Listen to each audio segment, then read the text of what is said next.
பொன்முடி பதவிக்கு சிக்கல், மொத்தமாக அமைச்சரவை மாற்ற முடிவெடுக்கும் ஸ்டாலின். திமுக கோட்டையில் ஏற்பட்ட மிகவும் பரபரப்பான முடிவு. சீனியர் அமைச்சர்களின் பதவிகளை பறிக்கப்பட்டு அவர்களை கட்சி வேலைக்கு அனுப்பப்படலாம். அதற்கான யோசனையில் முதல்வர் ஸ்டாலின் இருக்கிறார் என கோட்டை வட்டார தகவல் வருகின்றனர். வரிசையாக மூத்த அமைச்சர்கள் வழக்குகளில் சிக்கி வரும் நிலையில் முதல்வர் ஸ்டாலின் இந்த திட்டத்தில் இருப்பதாக கூறப்படுகிறது. வருமானத்துக்கு அதிகமாக சொத்து சேர்த்த வழக்கில் அமைச்சர் பொன்முடி, அவரது மனைவி விசாலாட்சி ஆகியோரை விடுதலை செய்து சிறப்பு நீதிமன்றம் அளித்த தீர்ப்பை சென்னை உயர்நீதிமன்றம் ரத்து செய்தது. 2006 முதல் 2011ஆம் ஆண்டு வரையிலான திமுக ஆட்சியில் உயர் கல்வித்துறை அமைச்சராகவும் கனிம வளத்துறை அமைச்சராகவும் பதவி வைத்த அமைச்சர் பொன்முடி வருமானத்திற்கு அதிகமாக 1,75,00,000 ரூபாய் அளவிற்கு சொத்து சேர்த்துள்ளதாக லஞ்ச ஒழிப்புத்துறை தரப்பில் வழக்கு பதிவு செய்யப்பட்டது. இந்த வழக்கை விசாரித்த விழுப்புரம் மாவட்ட சிறப்பு நீதிமன்றம் வழக்கில் குற்றம் சாட்டப்பட்ட பொன்முடி மற்றும் அவரது மனைவி விசாலாட்சி மீதான குற்றச்சாட்டுகள் நிரூபிக்கப்படவில்லை என கூறி இருவரையும் விடுதலை செய்து 2016ஆம் ஆண்டு ஏப்ரல் மாதம் தீர்ப்பளித்தது. இந்த தீர்ப்பை அடுத்து லஞ்ச ஒழிப்புத்துறை தரப்பில் 2017ஆம் ஆண்டு சென்னை உயர்நீதிமன்றத்தில் மேல்முறையீடு மனு தாக்கல் செய்யப்பட்டது. இந்த வழக்கை நீதிபதி ஜி. ஜெயச்சந்திரன் விசாரித்தார். இதில்தான் அமைச்சர் பொன்முடி, அவரது மனைவி விசாலாட்சி ஆகியோரை விடுதலை செய்தது. சிறப்பு நீதிமன்றம் அளித்த தீர்ப்பை சென்னை உயர்நீதிமன்றம் ரத்து செய்தது. பொன்முடி குற்றம் செய்ததை உறுதி செய்த ஹைகோர்ட் தண்டனை விவரங்களை அறிவிப்பதற்காக வழக்கின் விசாரணை வரும் 21ஆம் தேதிக்கு தள்ளி வைத்து நீதிபதி அன்றைய தினம் அமைச்சர் பொன்முடி, அவரது மனைவி விசாலாட்சி ஆகியோரை நேரிலோ அல்லது காணொலி மூலமாகவோ ஆஜராக வேண்டும் என்று உத்தரவிட்டார். ஏற்கனவே அமைச்சர் செந்தில் பாலாஜி சிறையில் இருக்கிறார். ஏவாவாய், வேலு உள்ளிட்ட அமைச்சர்கள் அமலாக்கத்துறை, அதனைத் தொடர்ந்து வருமான வரித்துறை விசாரணை வளையத்தில் உள்ளனர்.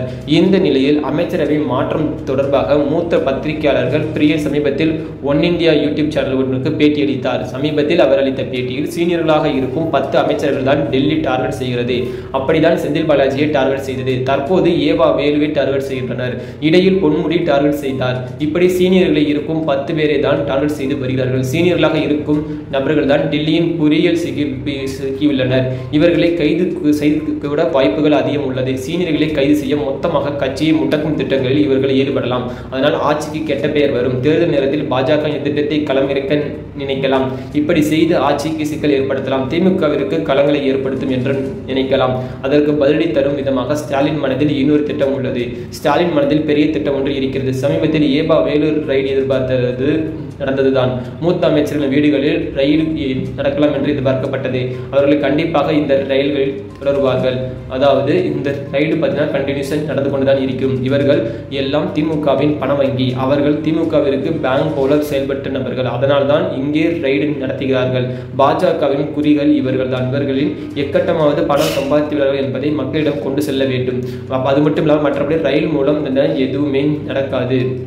அதனைத் தொடர்ந்து திமுகவிற்கு பணம் செல்லக்கூடிய என்பதை மனதில் வைத்து பாஜக இந்த ரைடை ஏவி விட்டுள்ளது. இதற்கென பதிலடி கொடுக்கும் விதமில் ஸ்டாலின் திட்டத்தின்படி முதலில் இருக்கும் 10 சீனியர்களை பார்ட்டி வேலைக்கு இறக்க உள்ளார். தேர்தல் பணிகளை கொடுக்கலாம், மந்திரி பதவிகளை பறிக்கலாம், அவர்கள் கட்சிக்கு முன்னே கொண்டு வரலாம், இளம் நபர்களை அமைச்சர்களாக ஆக்கலாம், சீனியர்களுக்கு கட்சியில் முன்னுரிமை அளிக்கலாம்.